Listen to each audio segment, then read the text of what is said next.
بسم اللہ الرحمن الرحیم۔ السلام علیکم ورحمۃ اللہ وبرکاتہ۔ میکائل رکھا گیا اسرائیل کو سلطان محمود غزنوی کے نجر کے علاقے میں قید کر کے بھیج دیا تھا، جو سلطان محمود غزنوی کے بیٹے سلطان سعود کے تخت نشینی کے بعد رہا ہو کر اپنے قبیلے میں واپس آ گیا۔ میکائل کا بیٹا سلطان طغرل تھا اور طغرل کے دوسرے بھائی جغری بیگ کا بیٹا سلطان الپ ارسلان سلجوقی تھا، جس کے حالات تاریخ کے اوراق میں سنہری حروف سے لکھنے کے قابل ہیں۔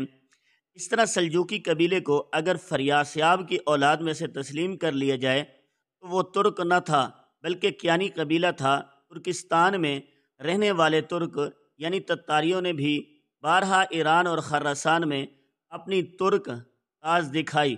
انہی میں سے ایک وہ قبیلہ تھا جس نے سلطنت عثمانیہ کی بنیاد ڈالی اور ترکمان اعظم کے نام سے مشہور ہوا۔ جہاں تک منگولوں کا تعلق ہے تو قبیلہ منگول خان کی اولاد میں سے تھا، اور منگول خان کی اولاد کے ہر ایک فرد پر منگول ہی کا لفظ بولا جاتا ہے۔ منگول کا مختلف مغل ہے۔ جو لوگ مغل کی جمع مغول سمجھتے ہیں وہ غلطی پر ہیں۔ مغول جمع نہیں بلکہ واحد ہے۔ منگول اور تتار دونوں قبیلے جب ایک دوسرے سے جدا ہو کر اور جدا جدا علاقوں میں سکونت اختیار کر گئے تو ہمیشہ ایک دوسرے سے لڑتے اور ایک دوسرے پر چڑھائیاں کرتے رہے۔ جب تک کہ کیانی خاندان توران پر حکمران رہا، اس نے تتاریوں کے ساتھ دیا اور منگول ہمیشہ مغلوب و مقتول ہوتے رہے اور ان کو کبھی تتاریوں پر چہرہ دستی حاصل کرنے کا موقع نہ ملا۔ ان لڑائیوں میں منگولوں کی اکثر عورتیں تتاریوں کے قبضے میں آ جاتی تھیں۔ ان عورتوں سے جو اولاد پیدا ہوتی اس اولاد کو تتاری لوگ باندی بچہ اور اپنے ترک کا وارث نہیں بناتے تھے۔ رفتہ رفتہ اس قسم کے لوگوں کی کثرت ہوئی اور ان کی شادیاں اس قسم کے لوگوں میں ہونے لگی۔ اسی طرح ایک الگ قوم تیار ہو گئی جس کو تاریخ کے اوراق میں فرا تتار کا خطاب دیا گیا۔ بعض مورخین کا خیال ہے کہ انہی لوگوں کو ترکمان کہا جاتا ہے۔ تتاریوں کی منگولوں سے نفرت کا نتیجہ تھا کہ انہوں نے منگول عورتوں کی اولاد کو اپنا ہم پلہ نہ سمجھا۔ اب یہی فرا تتار قبائل ہلاکو سے بھی نفرت کرتے تھے۔ اب یہی فرا تتار قبائل ہلاکو سے بھی نفرت کرتے تھے، اس لیے کہ فرا تتار تتار کی تھی، ہلاکو خان منگول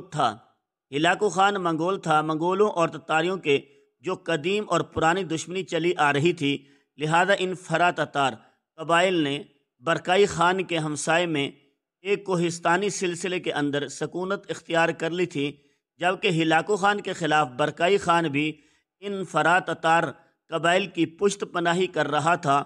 اس موقع پر یہ بھی تحریر کر دیا جائے کہ بعض لوگ غلطی سے ازبک قبائل کو تتاری قوم سمجھتے ہیں، حالانکہ ازبک چنگیز خان کی اولاد میں سے ایک قبیلے کا نام ہے۔ غلط فہمی غالباً اس لیے پیدا ہوئی کہ ہندوستان کے سلاطین مغلیہ کے قبیلہ ازبک کے کئی فرما روا سے لڑائی ہوئی، اور وہ ازبک اس زمانے میں ترکستان کے بادشاہ تھے۔ ان کو ترکستان کا بادشاہ دیکھ کر آج کل کے تاریخ دانوں نے یہ سمجھ لیا کہ وہ تتاری تھے۔ ہاں، تتاری لوگوں کی سلطنت عثمانیہ، اس کے علاوہ وہ منگول قبائل میں جو زیادہ اہم اور نامور ہیں، فیچاک، الفیور، صوبہ، قاچار، افشار، جلائر، اولات، دوغلات، نافرات، سلوز، ازغون، کوچین، ترکانی، کفائی، اوقاتی شال وغیرہ شاخیں ہیں۔ اس کے علاوہ یہ بات بھی بڑی اہم ہے کہ ترک ایک ایسا عام لفظ ہے جو منگوں اور تتاریوں کے ہر ایک قبیلے پر بولا جا سکتا ہے۔ چونکہ تتار اور منگول دونوں ایک نہ قبیلہ ترک کی دو شاخیں ہیں۔ منگولوں کا اصل وطن چین اور منگولیہ تھا اور تتاریوں کا ڈٹن ترکستان تھا۔ بعد میں تتاریوں کو ترک کہنے لگے اور لفظ ترک کی عمومیت معدوم ہو کر تتار کے مترادف رہ گئی۔ اسی طرح تتار کا لفظ حرف عام سے غائب ہو گیا۔ ترک اور منگول دونوں قوموں کے نام مشہور ہوئے۔ بعض مورخین اصلیت کی بنا پر منگولوں کو بھی ترک کے نام سے یاد کیا کیونکہ وہ ترک بن یافس کی اولاد میں سے ہیں۔ بعض نے سلجوقیوں کو بھی ترک کہا اور بعض نے بعض نے سلاطین عثمانیہ کو بھی اسی وجہ سے منگولوں کا اہم قوم قرار دیا۔ غرض ان لوگوں کا شجرہ نسب جاننے کے بعد تاریخ کا مطالعہ کرنے والوں کے لیے بہت سی دقتیں حل ہو جاتی ہیں۔ یہ بات بھی یاد رکھنی چاہیے کہ شروع میں تتاری منگولوں پر غالب رہتے تھے، اور تتاریوں کی قوم جو منگولوں سے زبردست ہونے کی وجہ سے منگولوں کو اپنے علاقے سے باہر قدم رکھنے کا موقع نہیں دیتی تھی۔ ترکستان سے نکل کر خراسان، ایران، عراق، شام، ایشیائے کوچک تک پھیل گئی تھی، اور اس قوم کے بہادر اور العزم افراد قبائل ممالک اسلامیہ میں بڑے بڑے مناسب عہدوں پر فائز ہو کر اپنے قدیمی وطن ترکستان کا خیال چھوڑ چکے تھے۔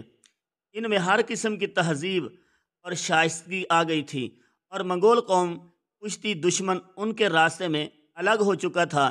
لہذا وقت آ گیا تھا کہ یہ قوم انتہائی جہل، بدتمیز اور بدتمیزی کے ساتھ اپنے کوہستان، مامن اور قدیمی وطن کو چھوڑ کر متمدن دنیا میں نکلے، اور یہی کام چنگیز خان اور اس کے بعد ہلاکو خان نے شروع کیا تھا۔